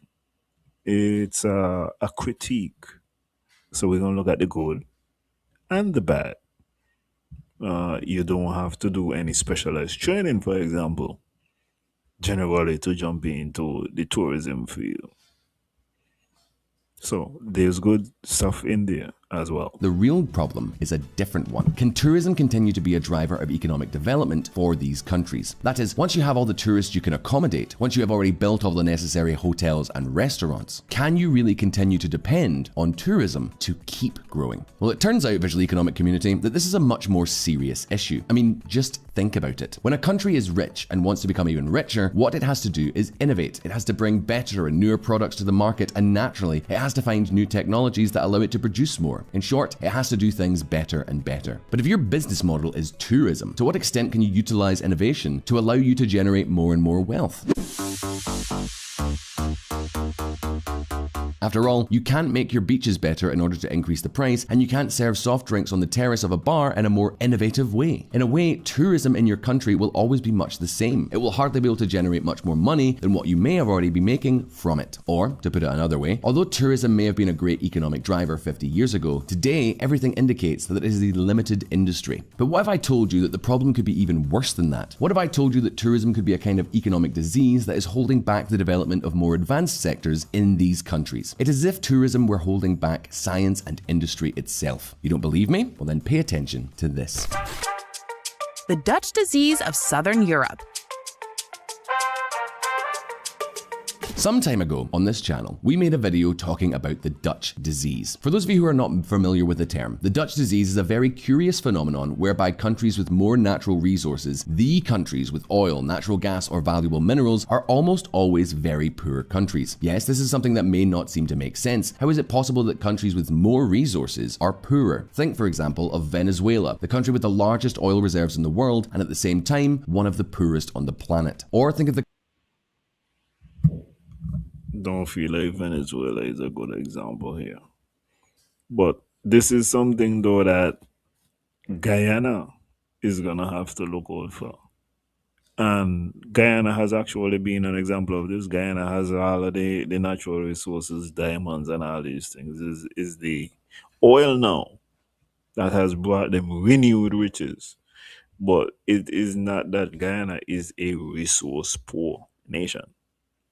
So Dutch disease is basically, as he said, nations with a lot of natural resources, but that still end up being poor on the poorer side. Countries such as sub-Saharan Africa that have innumerable resources such as gold and diamonds and yet are dirt poor. How is this possible? The main explanation is that the governments of these countries tend to take advantage of natural resources to become more corrupt, to obtain money illegally, and to better control the population. In addition, when a country has such a powerful resource as oil, it tends to neglect the growth of other sectors, which in the long run ends up hurting its economy. Well, something very similar happens in tourist countries. In Italy, Greece and Spain, there is no oil, but they do have landscapes, beaches and heritage features which are nothing less than natural resources. Natural resources that can bring in a lot of money. The question is, how can tourism corrupt politicians or harm other sectors such as industry? Well, the answer can be found in the following example. Mayor of Marbella and 22 others arrested for urban corruption. In the tourist areas of these countries, as is the case, for example, with Marbella in Spain. Every time I hear politician get locked up in one of them videos, I made us wish I could get some politician get locked up. But apparently we don't have any corruption. It is very easy to find cases of urban corruption, bribes and commissions in exchange for political favours that allow or expedite permits for the construction of hotels, apartments or housing. This may seem minor, but as an example, during the years before the real estate bubble crash of 2008, this type of urban corruption stimulated the huge real estate bubble of that time even more, which caused Spain to be much harder hit by the great financial crisis than other countries. Be that as it may, we are going to switch to looking at something even more serious now. The increase in tourist arrivals clearly positively affects employment in tourism-related sectors. However, the employment created in tourism appears to be mostly temporary in nature and is more than offset by a decrease in more stable employment in other sectors such as construction and industry. So, in case that was a lot, what I'm saying is tourism is only bringing you temporary benefits, temporary jobs. Once again, is a seasonal kind of thing, and it actually takes away from more stable jobs and jobs that are more beneficial to a society. For example, construction jobs. What you have just seen are the conclusions of a study that analysed the effects on unemployment of one-off increases in tourism in Spain. What was found that although tourism created jobs in the short term in hotels and restaurants and bars, it did so at the cost of reducing employment in other sectors. In other words, tourism would not be a net job creator, but rather would be stealing workers from other industries, at least in the short term. The question is, why is this so important? And what difference does it make if people work in one sector or another? Because, as we have said previously, tourism may be a sector with very little scope for innovation and economic growth. For example, many young people may be very tempted to work in tourism and put aside their studies or professional careers in exchange for making quick money in this sector. What's more, if we look at the regions with the highest number of school dropouts in Spain, we will see that among them are the Balearic Islands, the Canary Islands and Andalusia. These regions are precisely the most tourist-dense ones in the country. Coincidence? I don't think so. Whatever the case, in light of all this, does it mean that the tourist countries of Europe should give up on this sector? Is this the definitive proof that we should start restricting the arrival of tourists to these countries and prevent the business from developing further? Well, let's not be so hasty. The truth is that just that there are many countries with oil that are very poor, there are also countries such as Qatar or Norway that are very rich. And, in a certain sense, the same thing happens with tourism. If we take a closer look at how tourism is distributed across Europe, we will see that other wealthy countries such as the United Kingdom and and Germany also have quite high tourism rates. In fact, tourism in these countries is not much lower than in Italy. Similarly, US states such as New York and California are also two of the most touristy states in the country, yet they are also among the wealthiest. So no, tourism does not necessarily spell economic doom. The point is that there are countries and territories that take better advantage of tourism than others. But do you want an even more surprising example? Well, look at the case of Dubai. Dubai is one of the Arab territories that has, believe it or not, no oil. Despite this, it is much wealthier than Saudi Arabia, which is an expert in selling dinosaur juice. Well, do you know what one of Dubai's main businesses is? That's right, it's tourism. Tourism is estimated to generate more than $20 out of every $100 of Dubai's economic activity. And once again, Dubai is a very rich and very prosperous place because of it. The question is, how does it do it? Why are there territories like Dubai that depend so much on tourism and yet are rich, prosperous, and still innovative? Well, I think that now we reach the part where you could learn something from these countries. Once again, it's not saying that tourism is a bad thing, but there has to be an analysis so we could understand what is the best way to do tourism so that the people can ultimately benefit out of the tourism. And you could maintain an innovative society, a society where people are moving up the economic ladder rather than being stagnant. Let's take a look. All is not lost. There is one very important thing to keep in mind. Just as all industries are not equal, for example, Germany's industrial sector is much more advanced and profitable than China's, not all types of tourism are identical either. For example, New York, London, and Dubai itself are very touristy places, but the important thing is that the type of tourist they attract typically spends a lot of money. That is, they shop in luxury stores, they visit museums, they attend the theater or go to concerts. In short, it is a tourist that boosts the local economy. Meanwhile, in the case of tourism in southern Europe, and with a few exceptions, the tourist tends to be known as the sun and beach tourist, a tourist who pays for accommodation, possibly self-catering, who looks for bargains and spends the day in natural settings such as beaches or seeing public monuments. Almost all of this is free of charge. In a way, this tourist does not spend a lot of money in the local economy. I mean, obviously, there are plenty of exceptions, but please understand the generalization here. So, starting to see a trend. And when I'm thinking now, because my gold premier also love tourists who come in and spend a lot of money. But I'm thinking about the concerts that are available. I'm thinking about the luxury restaurants and stores that are available. And I'm starting to see a problem with the type of tourism we are doing. Point is that in places where tourists spend money, there is more room for innovation. For example, you can create better and better theatre shows or attract higher quality exhibitions that encourage tourists to spend even more money. Yet, in sun and beach tourism, this seems more difficult. Again, it is not possible to make better beaches than those that already exist. However, just because it is more difficult does not mean that it is impossible. For instance, can you tell me two of the countries with the most Michelin stars in the world? Well, we could indeed highlight Spain and Italy. Lately, these countries have been developing haute cuisine businesses, very innovative and scientific cuisine that we could practically qualify as high engineering. Going to these restaurants can easily cost between 300 and 500 euros per diner. And the interesting thing is that there are many people around the world with a lot of money who'll be willing to visit these countries just to go to these restaurants. And 500 euros is like somebody spending like $1,200 per person at a restaurant. This is beyond. This is Mango Fest plus. I don't even think Four Seasons has them type of menus. And the thing of it is, there is scope for us to develop this type of culinary scene. Mavis got some cooks in this hustle. I believe in them.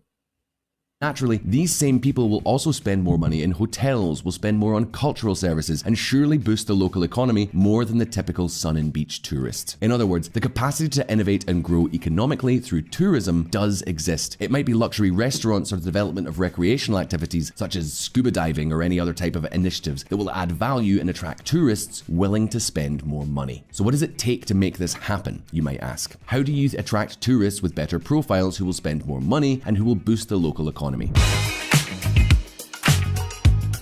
Two factors are very important here. The first is that in countries in question provide facilities for entrepreneurship, studies and the development of new ideas. In other words, if we want luxury restaurants or innovative services for tourists, what we need to do is to allow young people to be trained under the right conditions, and once they have been trained, to give them the resources to set up their projects or tourism companies. And the second factor is to control the problems associated with overcrowding. In many cases, more tourism does not mean better tourism. Mass tourism can lead to overcrowded roads, which in turn can damage other local industries. It can also mean a lack of supplies such as drinking water.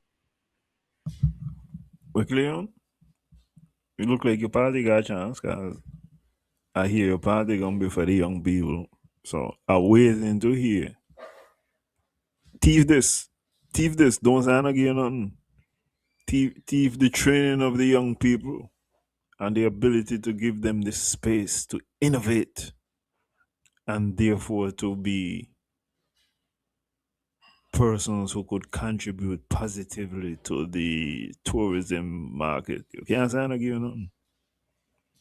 It's there for everybody to thief, but it's on specifically like your kind of speed right now. And it can even cause tourist sites to lose their charm. If you don't believe me, take a look at this picture. If a sun and beach tourist country like all those in Southern Europe wants to attract tourists with money, overcrowding such as you see in this image is likely to attract an unprofitable type of tourism. At the end of the day, the tourist with money will probably prefer to travel towards more exotic places with fewer crowds. Let's just say a comparison would be nightclubs. In crowded nightclubs, people with money tend to opt for reserved spaces. The solution to this could perhaps involve the application of tourist taxes, charging for access to certain natural environments, which would also serve to bring in more money, or perhaps a geographic diversification of tourist sites. Although realistically, if we want to discuss these solutions, we would need to make a whole other video. In any case, the conclusion of this video is that tourism as a concept does not necessarily have to be bad, nor does it have to be associated with a lower level of economic development. We have already seen this in cases such as the United Kingdom and New York. Perhaps the important thing is to provide facilities for this industry to evolve and to promote tourism specialization towards more innovative and higher value added services. And well, in reality, perhaps the problem of countries like Spain, Greece and Italy lies not really in tourism, but in their government, their institutions, and the enormous tax and regulatory barriers that hold back investment and innovation in tourism, as well as in many other sectors. Be that as it may, now it's over to all of you. Do you think that tourism is a disease for economic development? Do you think that the problem of Southern European countries is tourism, or is it their So from what I get from this is tourism is not a bad thing, but you need to have a bigger strategy. And there must be some scope for young people to innovate. So essentially, you have to use tourism in a way to make sure that you do not stop your country and in particular your young people from innovating. And should you get to the stage where there is overcrowding, you have to address that immediately. Well, it seems like we're doing reasonable with the time. The last one is about the role of the speaker. And if you're speaking about Nevis, or if you're talking about Nevis, then we're talking about the president of the House and their role and their duties. I have made some traction. We have made some traction as a community. All of a sudden, people talking about Public Accounts Committee. I hope to make some traction with regards to the audited reports. I am loving the fact that the Premier is all about the law at this particular moment in time. And if that audited report is not laid before Parliament by no later than the first week in October. I'm gonna be all over that. I'm gonna point out that what is going on is illegal and needs to be rectified. And part of that should be done by the Speaker of the House. Overall, today I'm taking a wider look at what the Speaker is supposed to be doing. As I said, their role and their duties in the House of Parliament, and the kind of service we're supposed to be getting from the Speaker. And of course, in order to do that, I'm going to start off in the United Kingdom, where we got our Westminster system from in the first place. So, order. A lot of John Bercow, the current Speaker, by this point. He's become a bit of an internet meme with his constant orders. Order! Order! Order! Order! Order! Order! Order! Order! Order! But apart from that, what does the Speaker actually do? The Speaker is basically there to keep Parliament and parliamentary debates running smoothly. Whenever they shout order, they're trying to get MPs to quieten down, so whoever's speaking can actually speak. So, number one role and responsibility, you keep everything moving in this smooth. You ain't stand for any kind of long talking. As a matter of fact, in Parliament is one person supposed to speak at the time, and that's the person who is on their feet. Any back talking from any MP? Order.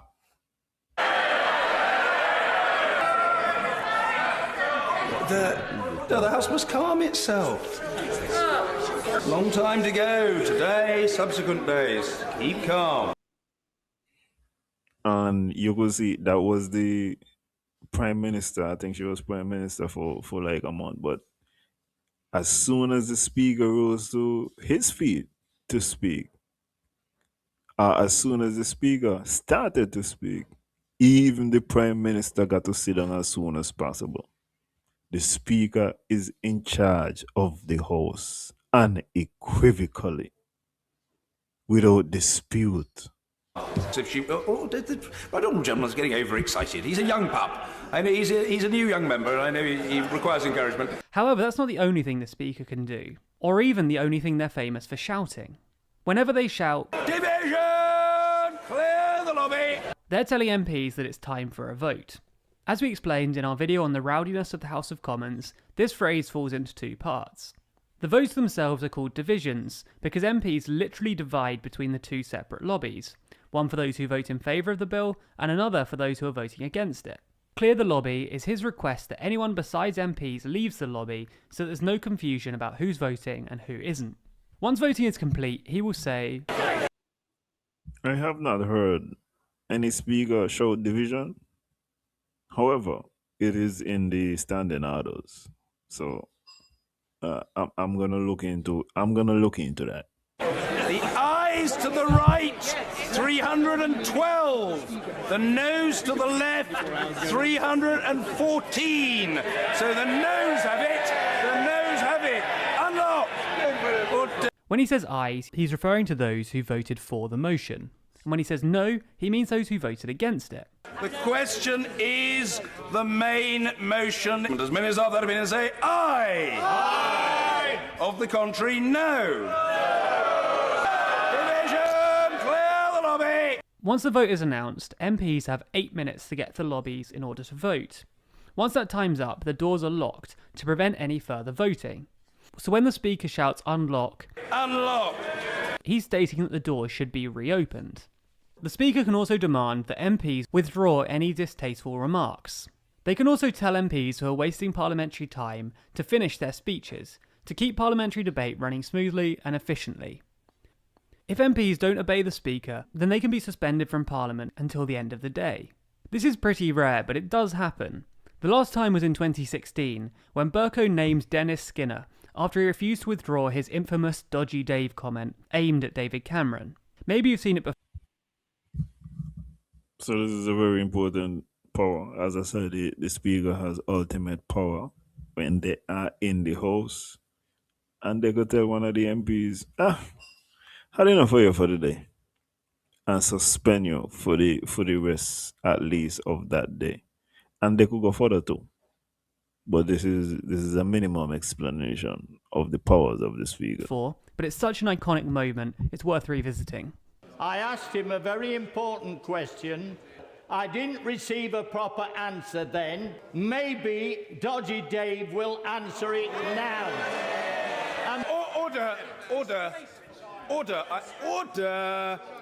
Order.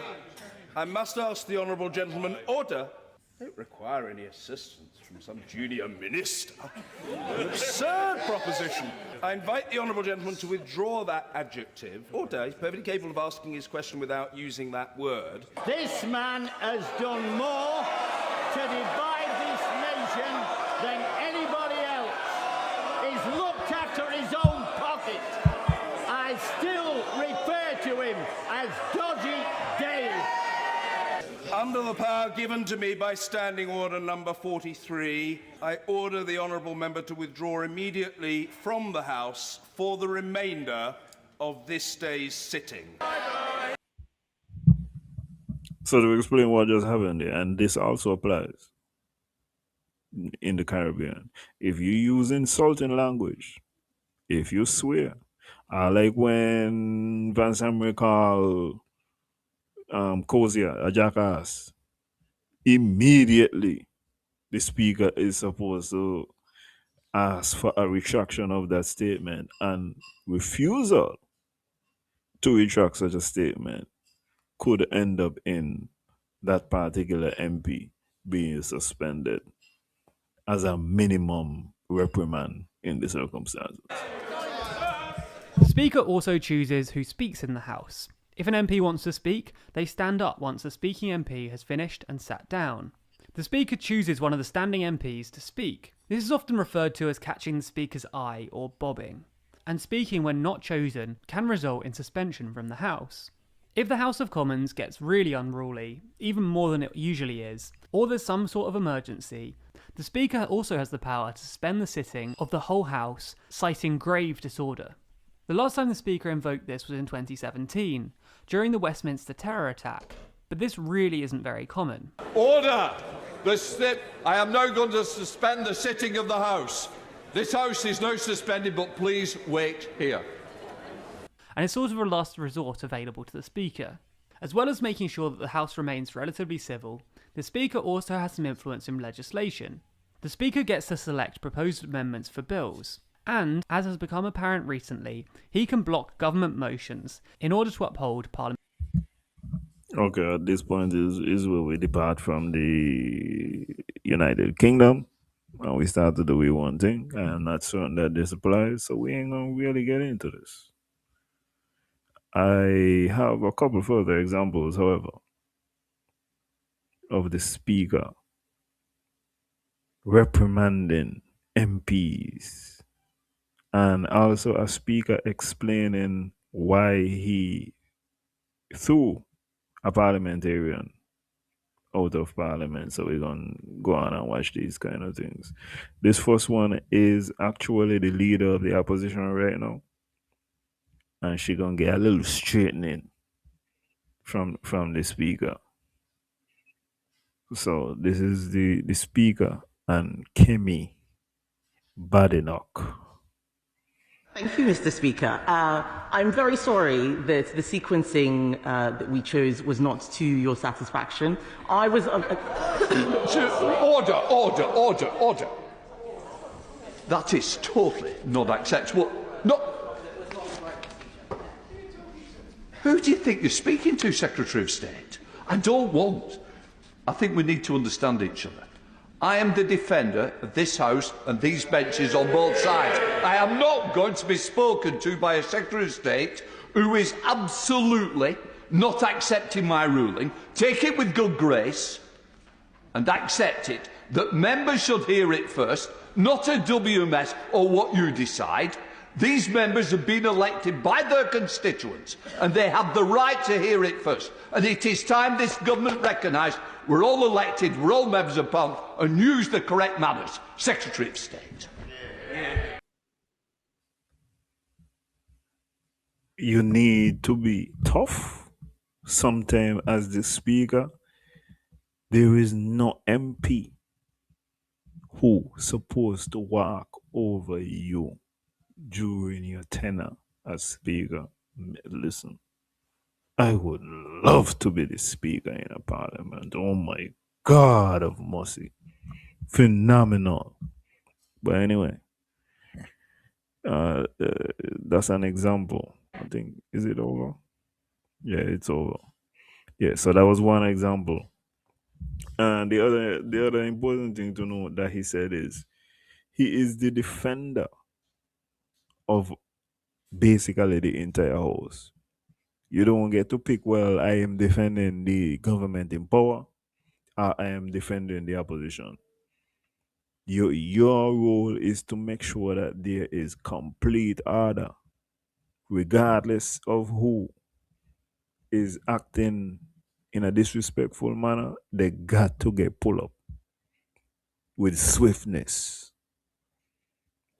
This is the same speaker, and I think this is the current speaker of the house actually, and he is gonna explain why he. I think we're gonna see him do it, and then he will explain his reasons for dismissing an MP from the house. The Prime Minister is a barefaced liar, and if he had any decency left... No, order, sit and leave. Leave now. Do you think that it's important to keep those rules about, for instance, not calling the Prime Minister a liar? And is it hard enforcing those rules when they do seem silly to people outside of here? Well, the fact is, it's about respect for each other. It's not just about tolerance, it's about respect. If you don't respect each other, why would the public respect politicians? How we treat... That is a very important question. It's not about respect. Well, it is not about tolerance, it's about respect for each other.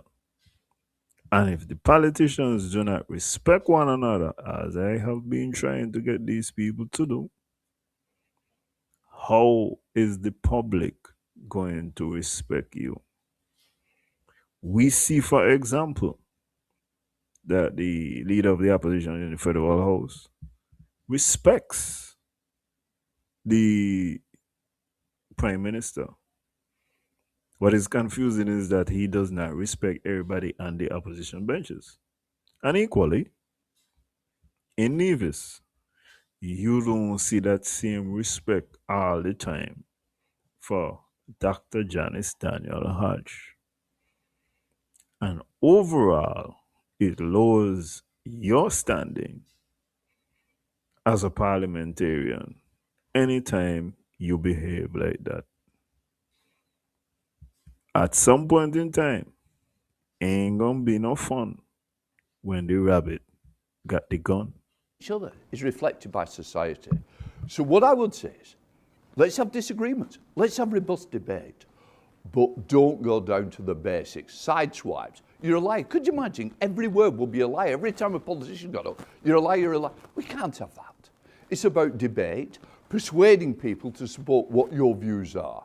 So what I've got to do is cut the sideswipes out, make sure we have robust debate that is to the benefit of the people of this country. Do you think MPs...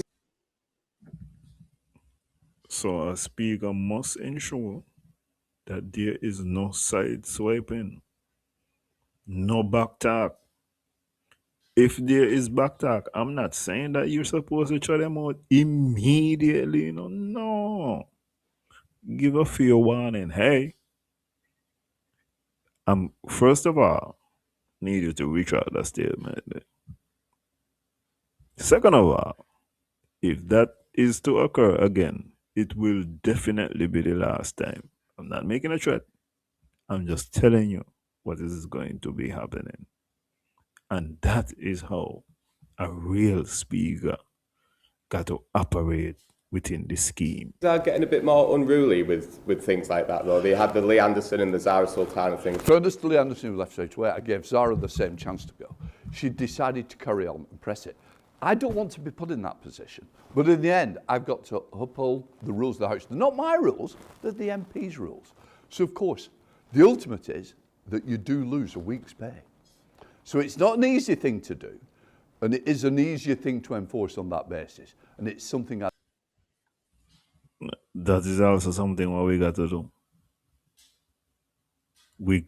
I have to check to see if that is the same down here. With regards to the fact that if you get suspended, also make sure that person they lose a week pay at the very least. That could work good for me. Go in the packet. Give them an opportunity to retract. Give them an opportunity to correct themselves. This is why I feel like should happen. But should you decide that you're gonna die on that hill, you should die with a little less money in your pocket. I don't like doing. What I want to do is say, look, have a disagreement, but use language that people can respect. Okay. Well, doing exceptionally with time tonight. I can't believe you're doing so good tonight with time. So this last video is from the House of New South Wales. This is where the Sydney Opera House is located in Australia. Southeastern Australia. And I found it was instructive because it's going to make a point that I am going to be hammering on about the speaker. We get some general things that the speaker is supposed to do, but this is going to give me a fundamental and foundational point about what the speaker's responsibility and role is to Parliament. So we're gonna end in the land down under. And the Legislative Assembly. And it's here in the Legislative Assembly where 93 members represent the state's 93 electorates. Honourable members, the Speaker. The Speaker is the Assembly's presiding officer, meaning the person presiding over or in charge of the House. The member for Cootamundra. Although usually a member of the governing political party, the Speaker must act with impartiality. I won't take instructions of any type from the government, and I will endeavour to be fair and balanced. The current So right there, we done met one of the foundational points. You're the speaker. I'm not. You should be cordial, of course, to whoever is the leader of the government. You cannot take any type of instructions from that particular person. You can't take no instruction from the opposition, obviously, either. But one of the main things that you have to endeavor to do is to be impartial. You are an umpire. You're calling balls and strikes if it's baseball, if it's cricket, and then say, how is that? All you do say, whether is this out or not out. That's it. So no instructions, no favor from the government side or the opposition side. You're straight down the middle. Speaker is the Honourable Jonathan O'Dea MP. Seen here being dragged to the Speaker's chair when first elected to the role. That's a tradition that dates back to the 14th century. Back then in the UK Parliament, it was the Speaker's job to personally communicate the decisions of MPs to the King or Queen. The monarch of the day wasn't always necessarily pleased with that news, and sometimes the Speaker paid the ultimate price for that. A constant reminder can be found in the Speaker's garden just outside the Speaker's office. Sir Thomas More was a renowned lawyer, judge and philosopher and was declared the patron saint of politicians by Pope John Paul II. Sir Thomas More served as Speaker of the British House of Commons in 1523, but was later executed after falling out with the monarch. Today, newly elected speakers only pretend to be reluctant to take on the role. So hence that tradition of the Speaker being dragged to the chair. And I can say, fortunately, in New South Wales, no Speaker has lost his or her head yet. Dragging the incoming Speaker isn't the only time-honoured tradition. The mace, carried here by the Sergeant-at-Arms, is a symbol of the authority of both the Speaker and the House, and has pride of place when Parliament's sitting.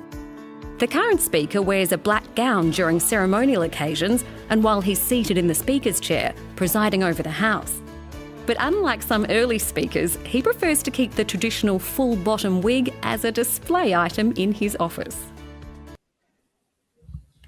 If I was the Speaker, one of the first things I want to do is get rid of that going thing there. Meanwhile, we're not going.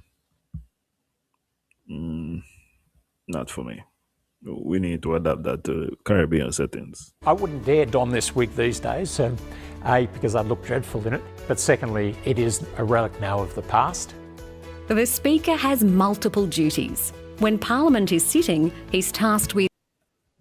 If the wig is a relic of the past, how the hell is the gown not a relic of the same past?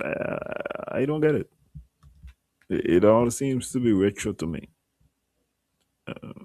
I don't get it. Chairing proceedings by interpreting and applying the standing orders. The standing orders are sort of the rules. There's about 300 on the sort of... No. Got to go back so I could hear that again for sure, because that is the fundamental point, right? Wig these days, A, because I'd look dreadful in it, but secondly, it is a relic now of the past. The Speaker has multiple duties. When Parliament is sitting, he's tasked with chairing proceedings by interpreting and applying the standing orders. The standing orders... The standing orders are the Bible for the Speaker. If you are the Speaker of the House and you do not know every single standing order, and I think he said Australia got 300 of them, Sinkers and News doesn't have that much. But you have to know the standing orders back to front, because your responsibility, and that's the way how you keep order, is by understanding the standing orders. Equally, if you are a Minister of Parliament and you have to rise on a point of order, it has to be in accordance with said standing orders. So if there is something that does not go, for example, if you get to the point of the agenda where there are supposed to be questions for a minister, and this is not what has taken place, there have been no questions asked, then at that particular moment in time, you could rise on a point of order to understand why you have not proceeded in that particular manner. So I have been very frustrated. I became intrigued when I saw Timothy Harris actually give a masterclass and explained to the Speaker their deficiency in understanding the point of order. You are not allowed to let ministers abuse the standing orders to get up and prolong debates, to get up and interrupt a person who is up and delivering their speech. It is often used by the government side, but equally it has been done by the opposition in the past. But speakers generally must know their standing orders, because these are the rules that you are generally going to apply in order to make sure that the House, in and of itself, maintains order throughout the proceedings. The sort of the rules, there's about 300 on the sort of processes and the procedures of how we run the Parliament. The Speaker can take advice on the standing orders from the Clerk of the House, who sits at the table in front of him.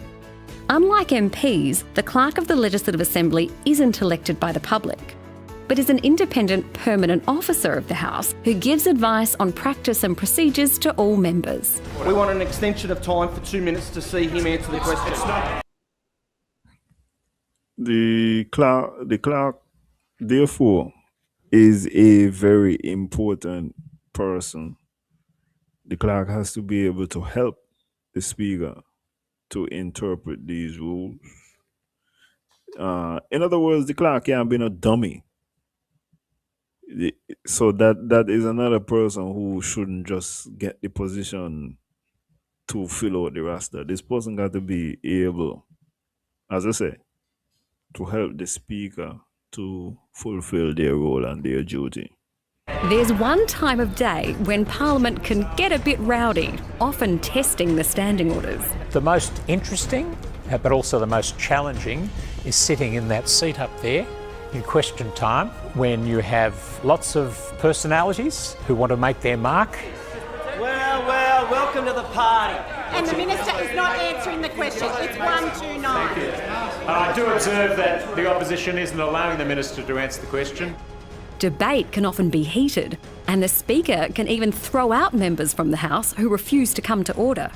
I don't enjoy doing that, but that is necessary, and managing that dynamic is probably the most difficult task I have. The Speaker isn't always in the chair. There are other members on a Speaker's panel who can also preside over the chamber when required, allowing the Speaker to have a break or address other important matters for the Parliament.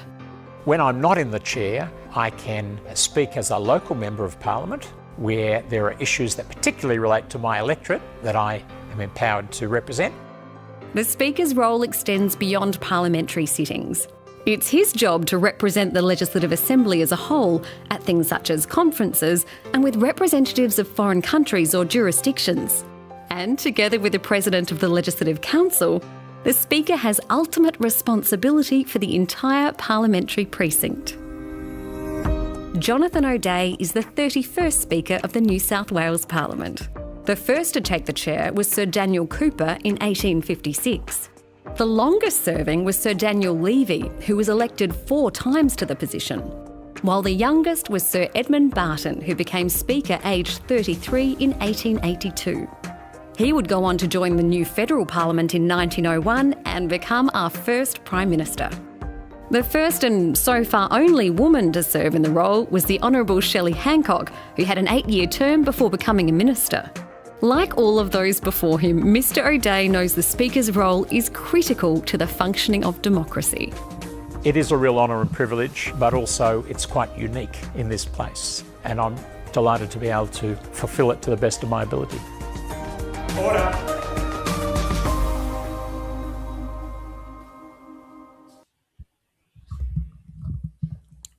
Having done this, if there are any slip-ups by whether it is the Speaker or the President of the House, just know I'm gonna be on top of that.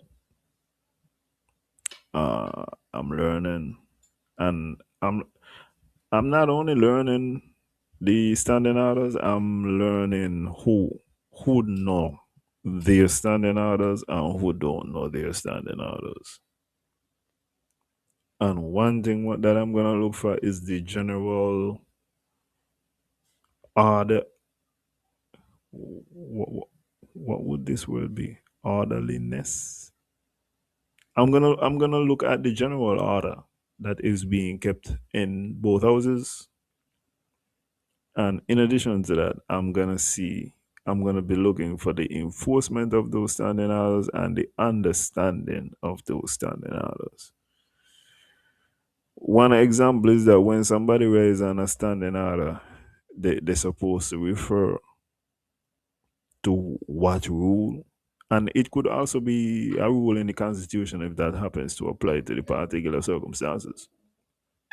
But I'm gonna be looking for the rules that and whether or not they are interpreted correctly. And I'm also gonna make sure if somebody raises a point of order, the speaker has to deliver some type of decision. Was the order well taken? Is there no point to the order? In which case, sit down and don't bother get up again unless you got a legitimate standing order. Anyway, it's 9 o'clock. Just a little bit after 9. And we don't went through a lot this evening. Tune in tomorrow. The guys are gonna be discussing the guns and the ammunition tomorrow. I didn't see that there would be a guest on the poster. But still tune in to Yasan and Banky and hear what they have to say with regards to the circumstance. And I'm gonna leave with this last thing. It will be interesting to note that Mario has been terminated for misconduct.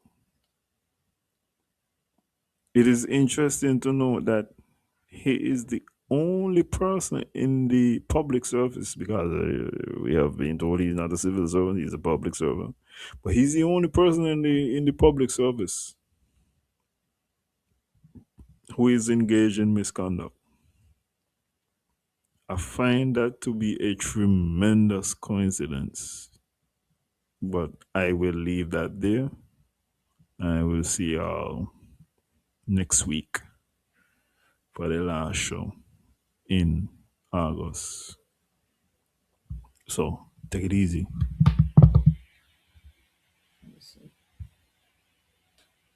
You just want to come go try fight. You was doing good, no? And then in for the global view. Reason with the people now. Search for the answers somehow. Every Monday we unite. Knowledge shining through the night. Friend, keep the fire blaze. Conversation elevate. I'll lead the dialogue. Breaking down the monologue. Quality time every Monday night. I'll keep the people minds ignite. Live reactions, facts inside. Friend, keep the conversation bright. Quality time every Monday night. From the Caribbean to worldwide. Come and share, interact live. Everybody on the stream tonight. Quality time. Quality time. Quality time. Every Monday, on the line. I'll bring it facts tonight. Keep the future bright. Come and share, subscribe tonight. Real entertainment network worldwide. Quality time. Quality time. Every Monday night, babe.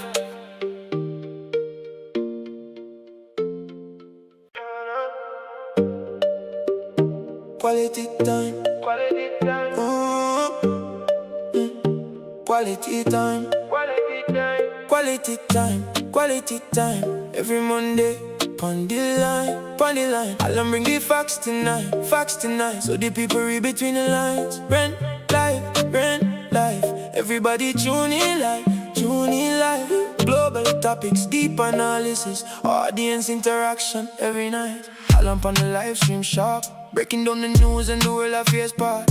From the islands to the White House, every headline get dissected right now.